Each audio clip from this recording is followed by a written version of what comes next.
Of all the massive volcanoes in New Zealand, Mount Ngauruhoe has erupted more often than any other since man's been around to take notice.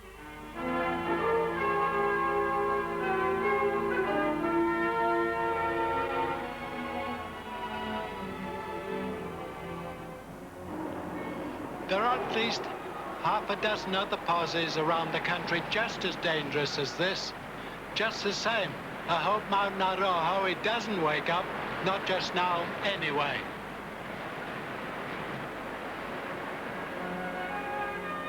It's impressive enough when you're there, standing on the very edge of the crater.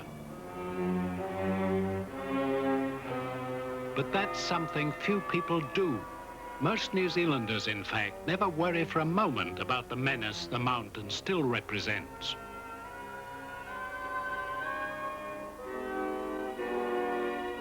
But if you were living in Napier in 1931, you'd need no further reminder of how restless these islands are.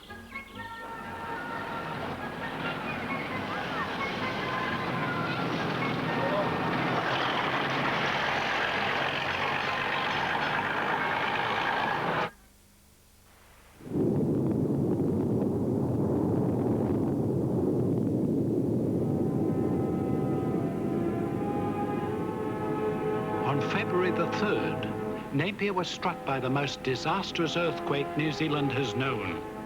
More than 250 people died there.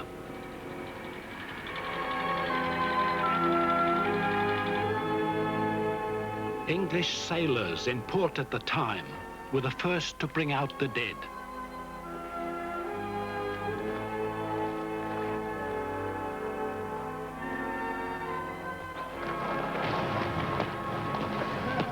In 1979, New Zealand soldiers moved in on a rescue operation in a South Island city. And we were sitting having a little drink at the kitchen table and the light shone through the window and they said, out. So we just sort of picked up ourselves and came. The next was some of the old out power wires. We're all going. And the power wires were snapping off, falling out of the lamppost being pulled out of the ruddy ground. So the first thing to do was get everybody out and just stand there and watch the whole place be torn apart. The residents of Abbotsford in Dunedin at least had some warning. The hillside on which they lived had shown signs of movement throughout the previous wet winter. But they never expected their homes to slide away overnight down the slope, collapsing as they went.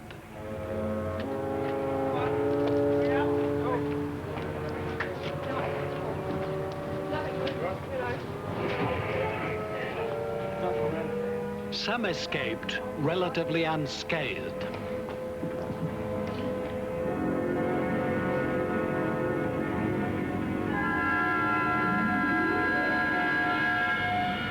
Others weren't so lucky and lost almost all they had.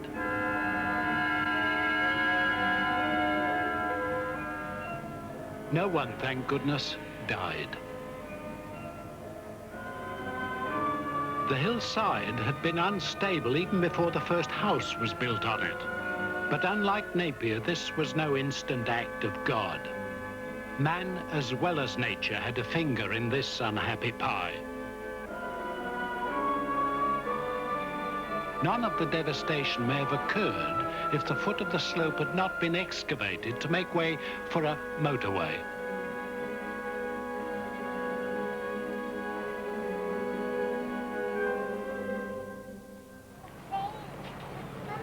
In New Zealand, man's never been able to resist the temptation to interfere with nature, and he does it in so many ways. What could be more harmless or more difficult than choosing a potted plant for the patio? Yet planting a shrub is another way of interfering with the natural order of things.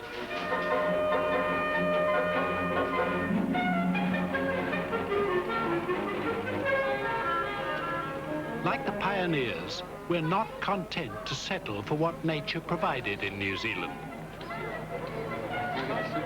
Like them, we still prefer to create our own environment by planting out trees and shrubs and flowers from all over the world.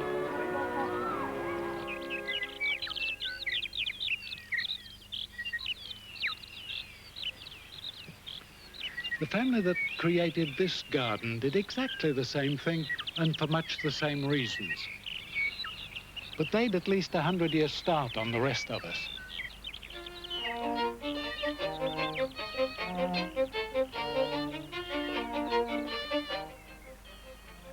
The runholder who designed this garden was a young lawyer from Devon, Charles Tripp.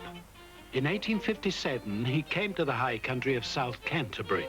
When he finally settled here at Orari Gorge, it was a lonely wilderness of tussock and scrub.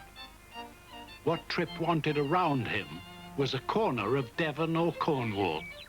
And what he got was something pretty close to that, and something that the people of South Canterbury still enjoy.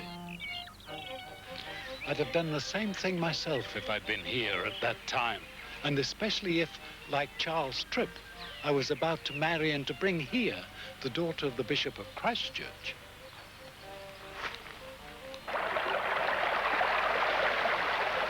He put trout in this stream for her, and he spent 15 shillings a head, that's $1.50, on thrushes and blackbirds and yellowhammers to release here. What a pity it was they all turned out to be cocks.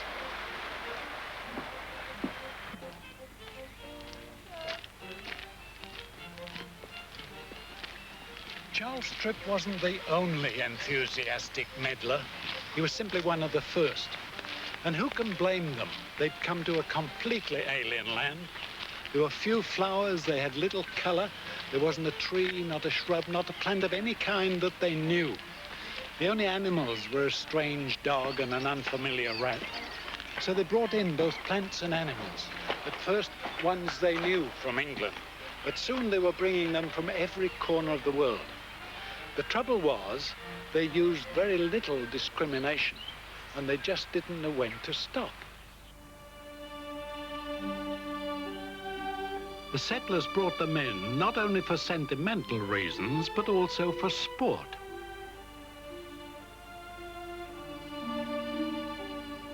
Again, it's very easy to understand.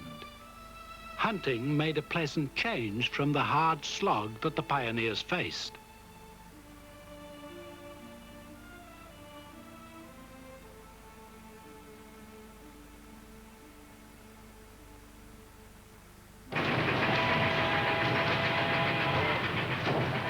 When he'd been here nearly 30 years, Charles Tripp took his family on holiday to Lake Wakatipu. Looking through the window during the train trip through central Otago, he got the shock of his life.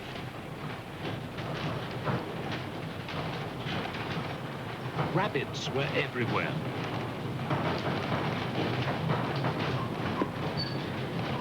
Tripp had never seen so many rabbits. There were thousands and thousands of them at a glance. Central Otago was alive with them. The plague of rabbits he saw that day in 1881 was the first and most dramatic sign that here, man the meddler had bitten off more than he could chew.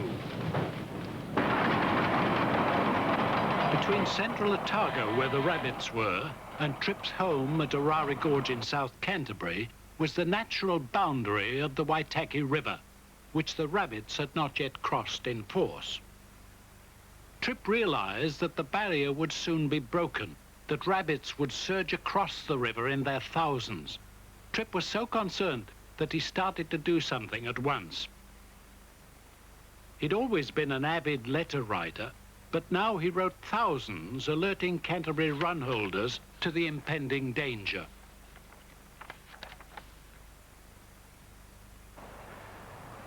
The run holders of central Otago were delighted to have Tripp's support.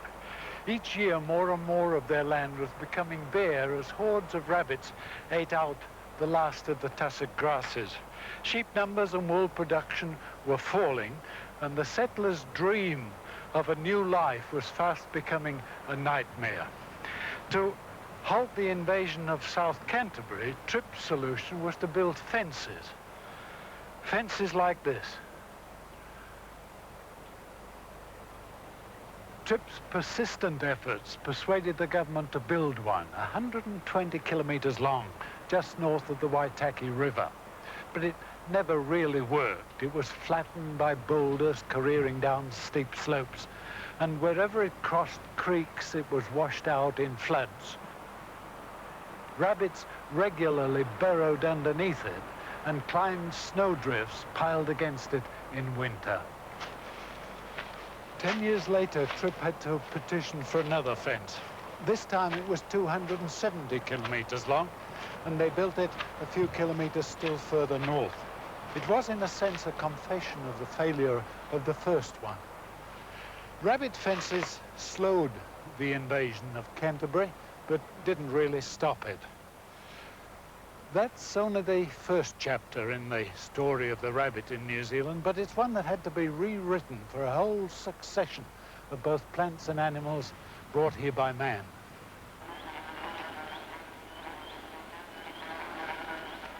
Once rabbits became established over most of the country, it was simply a matter of learning to live with them. Numbers, though, had to be kept down, usually by poisoning, if pastoral farming was to survive.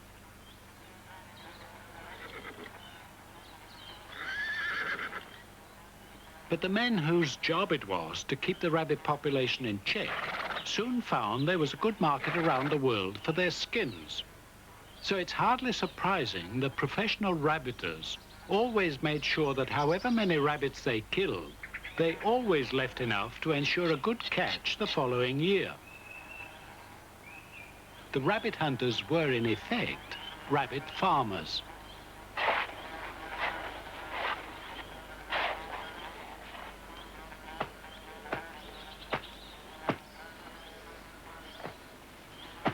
This state of affairs lasted for nearly half a century, until World War II, when the rabbiters were called away to battle on the other side of the world.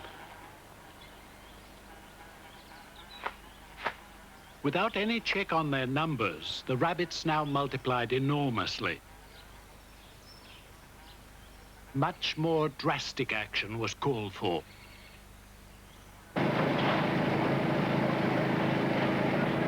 The action became known as the killer policy. After the war, deadlier poisons were employed, and now they were dropped from the air.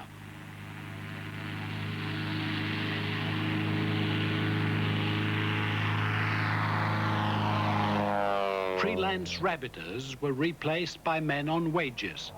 They were employed by statutory rabbit boards created specifically to eliminate the problem of rabbits. And in another equally important move, rabbits were decommercialized. The sale of rabbit skins or of carcasses within New Zealand or for export was forbidden.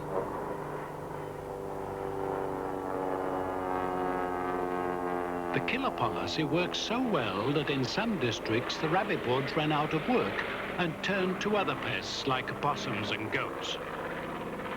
But rabbits have not been exterminated, nor has the damage they did to the vegetation been completely healed.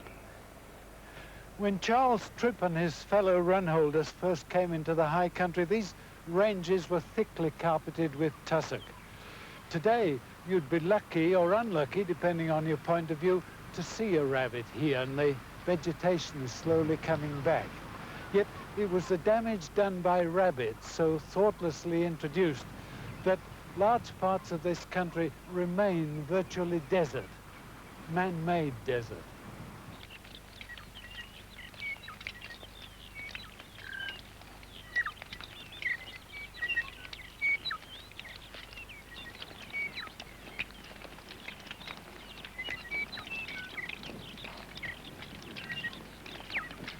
This is no man-made forest, and man's had nothing at all to do with the creation of this native forest environment at Puriora in the King Country. North Island forests like this require frequent and abundant rain. Forest and rain go together, and together they build the soil. Outside now, it's pouring down, but all this vegetation intercepts and breaks the fall of the rain so that very little of it actually reaches the surface directly. And on the surface here, the vegetation does something else. It's building a layer of decaying organic matter that's just like a giant sheet of blotting paper, absorbing all the moisture that does reach the surface. Look here. This is just like a sponge. So that in here, even on the steepest slopes, practically none of the moisture actually runs off. But outside there, it's a different story.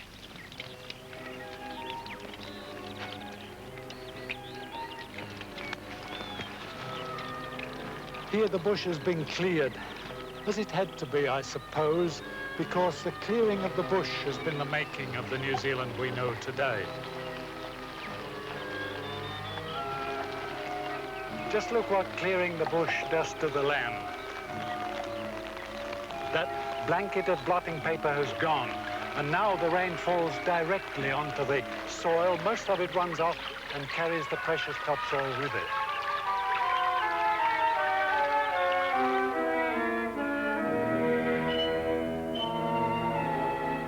Not only topsoil, but whole hillsides have slipped away.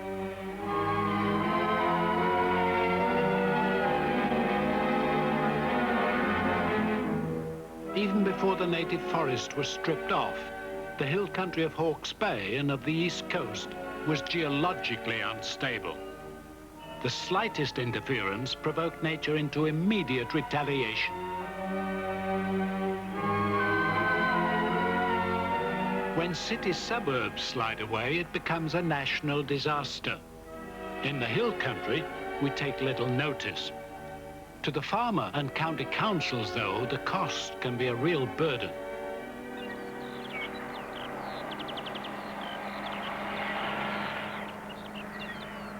"40 years ago, I was a young university teacher at Canterbury University College in Christchurch. At the time, I was exploring the North Island and drove along this very road in a car much like this one. I'd only been in New Zealand a couple of years, but I thought I'd got to know the geography of the country pretty well. I'd read all about the Napier earthquake 9 years before, and people indeed were still talking about a succession of disastrous floods along the east coast of the North Island in the previous 2 or 3 years.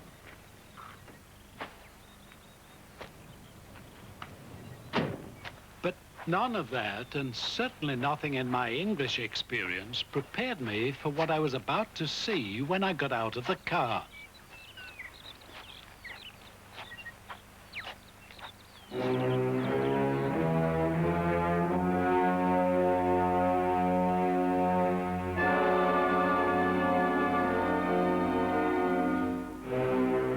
It was the Tarndale Slip in the headwaters of the Waipoa River behind Gisborne. Probably the world's most glaring example of this type of soil erosion, caused directly by man.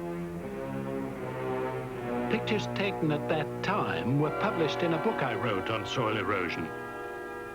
It was widely reviewed when it was published in 1945 and caused quite a stir.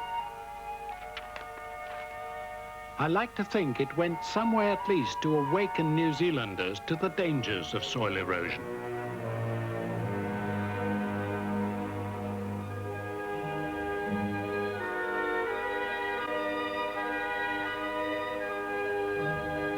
When I first came here, the whole countryside was crumbling into the riverbeds. Not just the Tarndale Slip, but scores of others lower down on both sides of all the tributary valleys.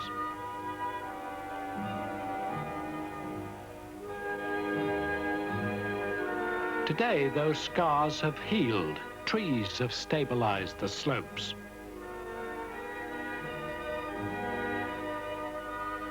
Only Tarndale itself is still spewing its shingle into the valley. At Tarndale, there's no indication yet that man can stop what he started. Damage wasn't confined to erosion in the headwaters. Downstream, it took another form. What's happened here in the 40 years since I first drove that car along the top of the Tarndale Slip would normally take thousands of years. Yet, at the turn of the century, this expanse of riverbed just didn't exist. The original rainforest still mantled all these slopes, and the Waipoa was a clear stream in a narrow valley 30 meters below where I'm standing now. As soon as the settlers cleared the bush, the greasy grey rock on the hillsides began to crumble. There was nothing now to slow the runoff of rain. Storm rains became raging torrents that carried the shattered debris downstream. Beneath me here, it buried a wool shed and sheep yards and the small paddocks alongside under millions of tons of debris. In no time at all, nature had taken its revenge. How much harsher that revenge would have been were it not for the pines that the Forest Service has planted. Their roots hold the hillsides fast, anchoring again the soil to the slopes. Without the pines, the river flats all the way down to the sea would have been at risk from increasingly frequent and devastating floods. Without the pines, they might by now have deserved the name Poverty Bay that Cook bestowed more than 200 years ago. Instead, the Poverty Bay Flats are just about the richest pocket of lowland in New Zealand.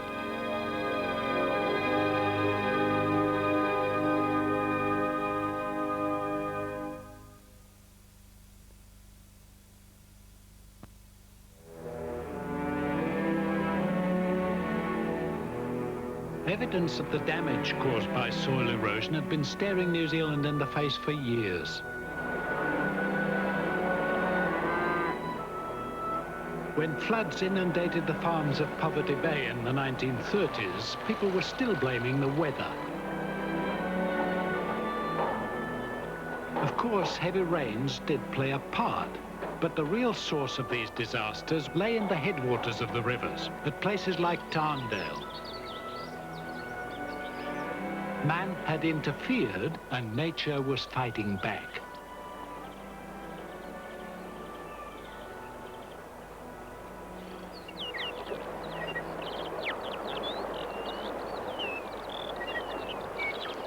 The only government department interested in doing something about it was the Department of Public Works. The minister at that time, Bob Semple, was always keen to find jobs for the bulldozers that he'd recently introduced from the United States, and for his engineers. But to Semple, the only answer was to build higher and higher stop banks. But even with bulldozers, there's a limit to how high you can build stop banks and to how effective they are in a major flood.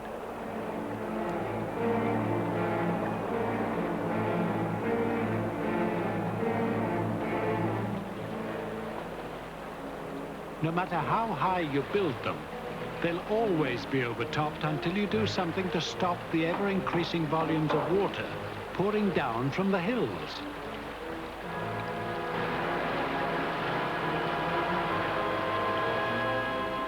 At best, Semple's river control bill would have been but a temporary palliative, never a cure. That the bill never became law was due most of all to one man. He was lecturer in agriculture at the Teachers' College in Christchurch and a friend of mine. He taught me, in fact, more about New Zealand plants and their story than anyone else. His name was Lance McCaskill. Mac was a conservationist long before conservation was fashionable. There were very few parts of the country that he didn't know at first hand. He'd seen soil erosion was tearing the country to bits. Mac was a teacher. He used black and white slides more effectively than anyone I've known. His message was simple. This is what's happening to your country.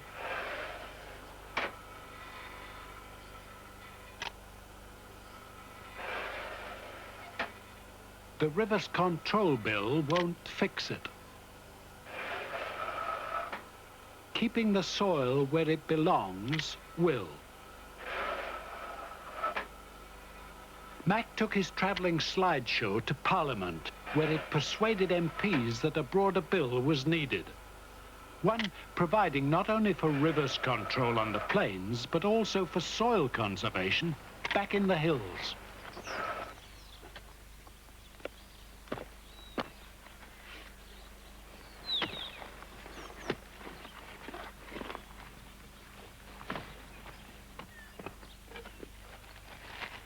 The hill country of the North Island east coast is still littered with the logs and stumps of a native forest. A forest that was diverse and dense and grew in disorganized profusion. But today, a single species is being planted in its place. Planted in regimented rows. And the remarkable thing is that this tree is another alien. It's an exotic pine brought here to this land of trees from across the ocean.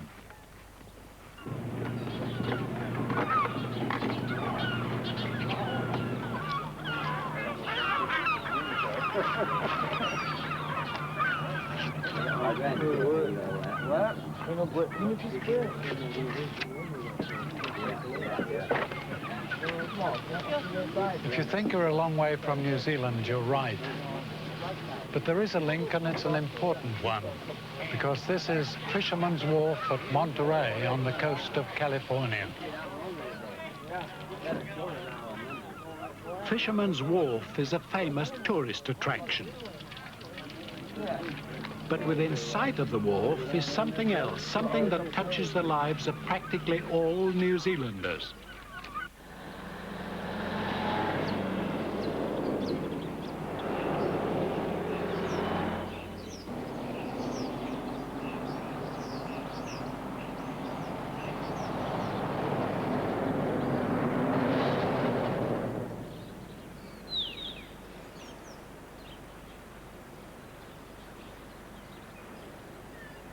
This is no man-made plantation, because this is the home of Pinus radiata, and here it grows naturally.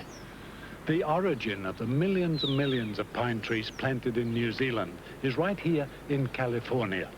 They derive ultimately from poor, small localities, all of them close to the Monterey Peninsula. In these native Californian forests, the pines grow untended, unpruned, and untidily. Trees of all ages grow together.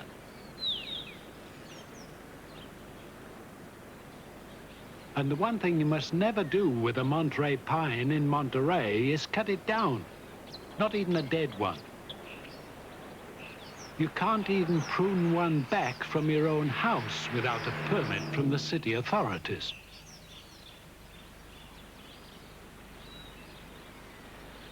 Nobody knows just how or when the Monterey pine got to New Zealand. But it's my guess that it first crossed this ocean when some gold miner slipped a pine cone or a packet of pine seeds into his swag after the famous gold rushes in California in 1849. And like hundreds of other prospectors, he sailed first for the gold fields in Victoria and then for the diggings in Otago.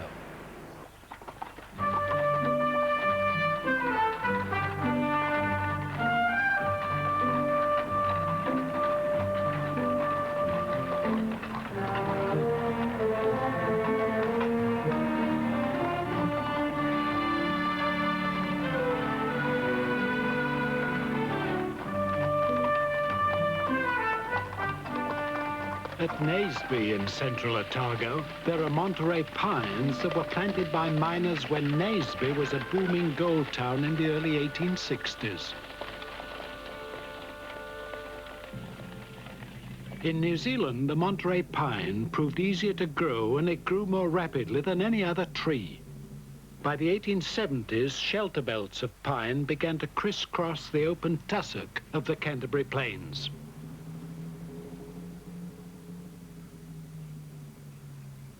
Meantime, in the North Island, the native trees were fast disappearing, not only to make way for farms, but to provide timber for export, for the settlers' houses, for bridges, and later for butter boxes.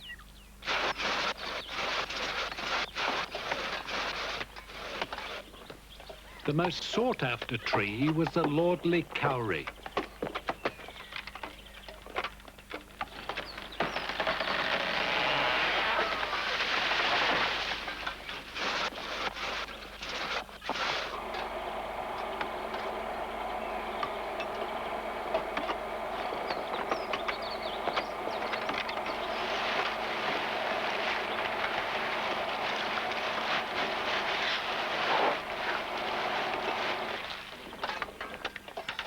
From the earliest days of settlement right through to the Second World War, milling native timber was an important industry. But the amount of timber taken out was nothing compared to what went up in smoke. But no matter how the forest was removed, for a long time, few people gave any thought to what would happen when the native forest had gone. In 1919, the State Forest Service was established, and it was its first director, another import from North America, a Canadian forester, who got down to the job of working out just what had to be done. It didn't take William McIntosh Ellis long to do his sums. One brutal calculation said it all. At the present rate, there wouldn't be a stick of timber left to mill in another 40 years. He recommended a crash planting program using exotic trees on land that then was no good at all for farming. Follow this plan of mine, said Ellis to the government, and the country will have timber enough by 1965. But planting didn't start in earnest until 2 years after Ellis had left for Australia. It was 1930 then, and by that time what appealed to the politicians was that planting trees would solve another problem, a more immediate one, the growing numbers of unemployed. But the only tree seed readily available at that time was Pinus radiata.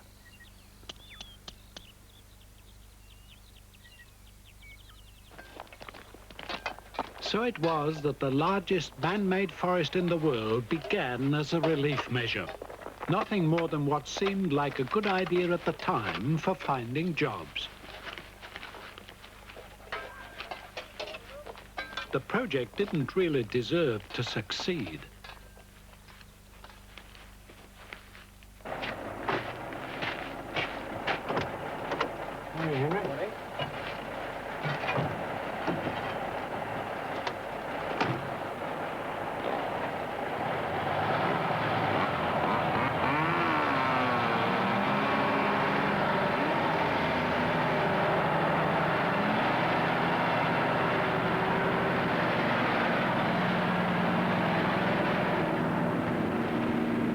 The pines were all planted at much the same time and would mature together.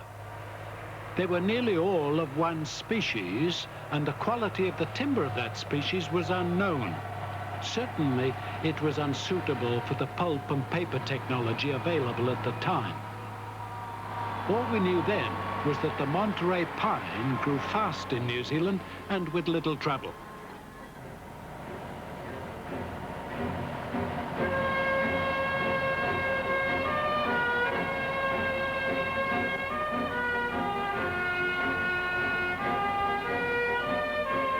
Two things helped the forest turn out trumps.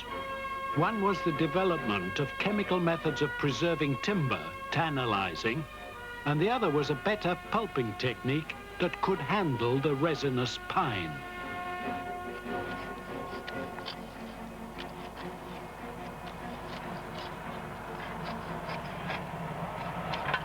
For 100,000 New Zealanders or more, pine trees mean income and a livelihood. For them, Pinus radiata is far more familiar than any native tree.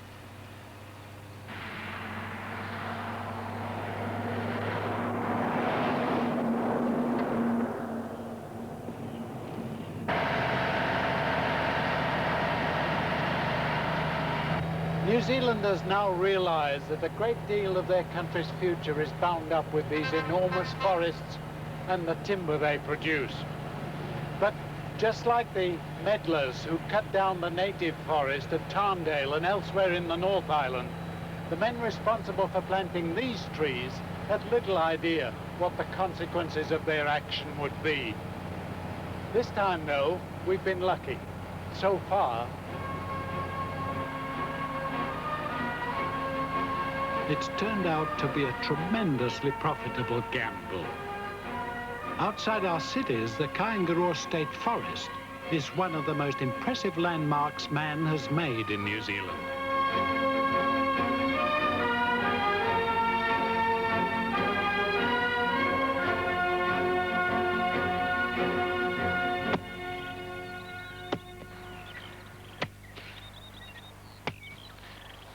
I don't know who it was first brought this here. Somebody told me it was the missionaries. Whoever it was, though, they've got a lot to answer for, because gorse is the worst weed we have in New Zealand.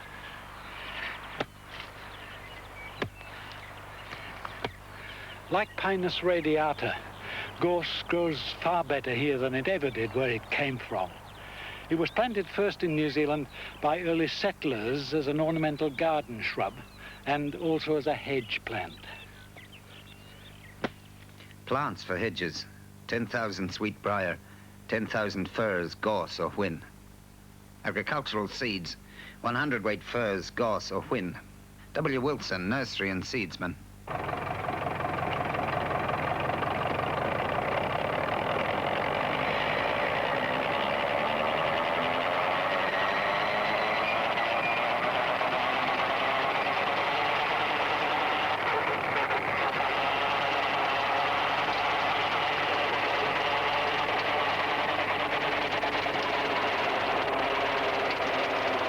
The farmers of Canterbury had no timber handy for making fences. So until galvanized wire came to New Zealand, they dug ditches and built banks alongside, on which they planted gorse plants by the thousand.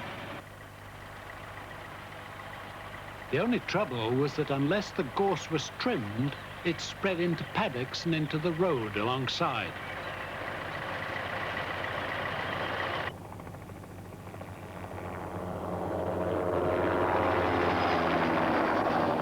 But in the hill country, and especially in the damp climates of the North Island, gorse couldn't be trimmed. It ran wild. And it couldn't even be controlled until aircraft became available to shower lethal weed killers, including 2,4,5-T, from the air.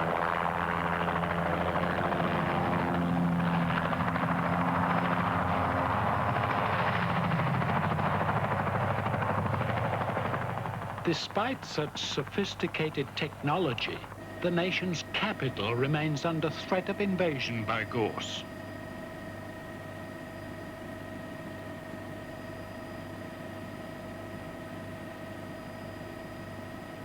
I'd have preferred to have used 2,4,5-T on this lot. It's much simpler than chopping it down, but this gorse is too close to these young pine trees. We'll never be able to estimate the cost of the trouble that gorse has caused us, and we're not finished with it yet by any means. Again, it's something we brought upon ourselves by meddling with the environment. The irony is that left to itself, nature would handle this gorse far more efficiently than the axe or chemical poisons.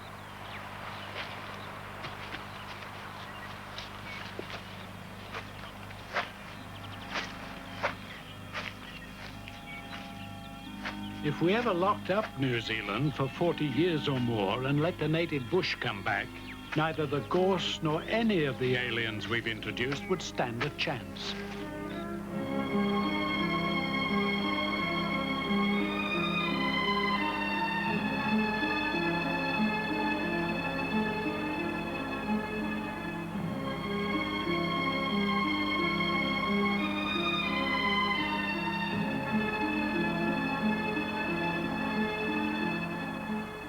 Today, truly virgin native forest is pretty hard to find, especially near sea level.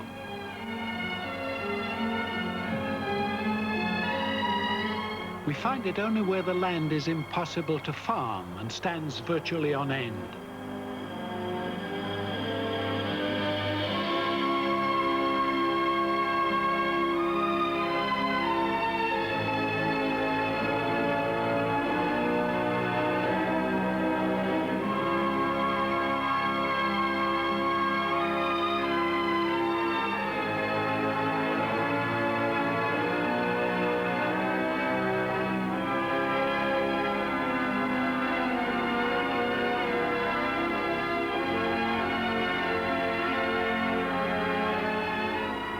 Yet even here, in the gorge of the Motu River, inland from the Bay of Plenty, man's reach has penetrated.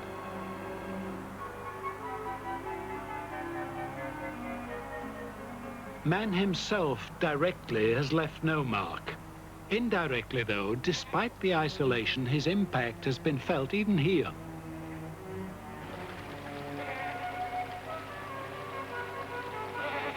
The goats and deer he introduced have gone wild. Now they're destroying the forest undergrowth. The slopes are becoming bare, and the rocks starting to crumble and tumble into the river below.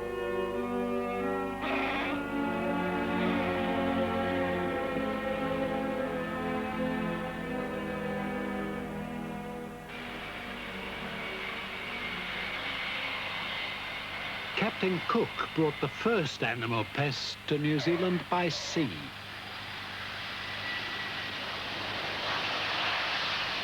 These days, alien invaders have a choice of transport.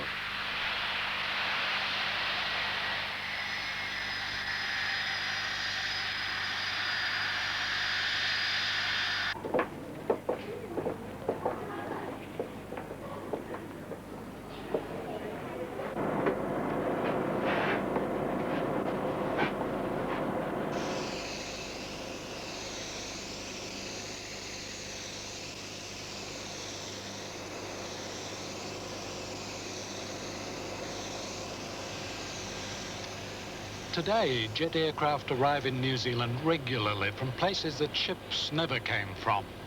But we just don't know what new threat they might bring. They could have on board, for example, disease-carrying insects or dangerous viruses and bacteria.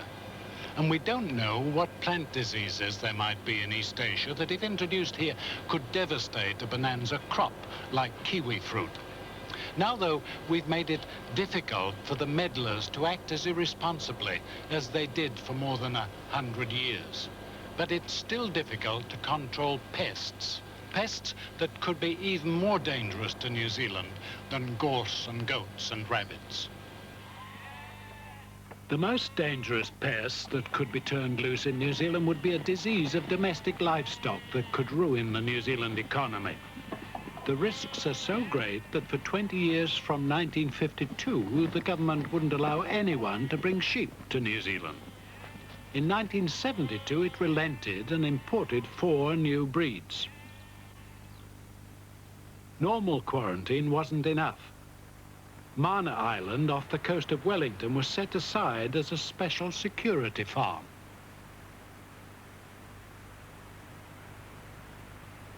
Today, you still need a permit just to visit Mana Island. And they make you wear special clothing that you leave behind when you go.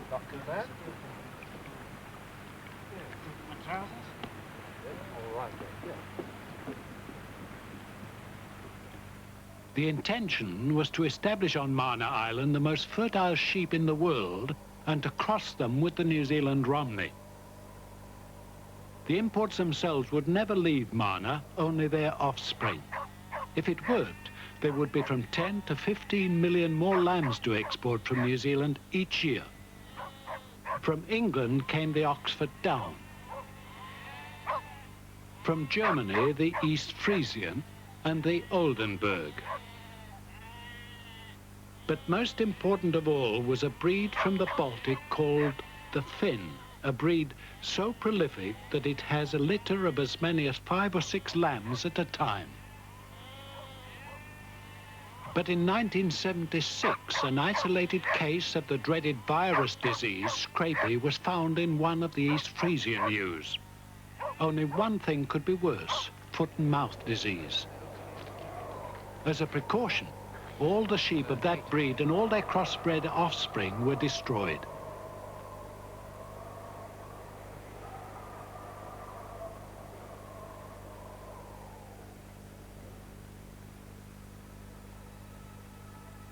But on the mainland, as far away from anyone as possible, on the volcanic plateau at Crater Block, the experiment continued.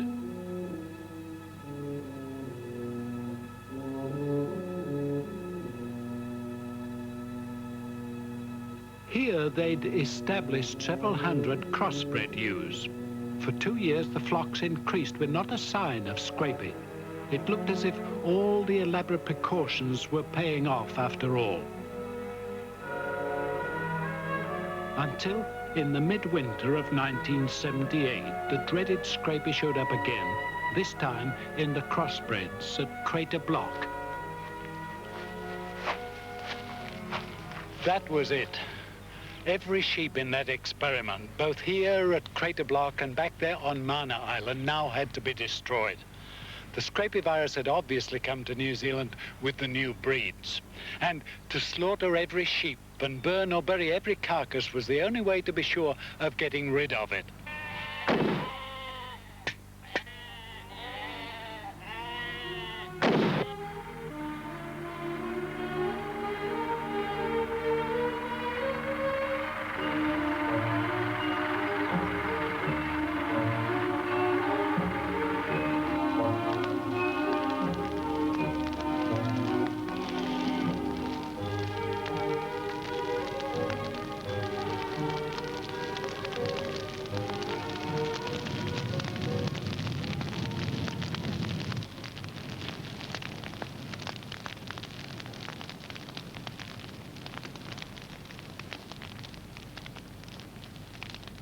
The latest large-scale attempt to meddle, no matter how expensive, no matter how carefully controlled, no matter how thoroughly justified it was, had simply backfired.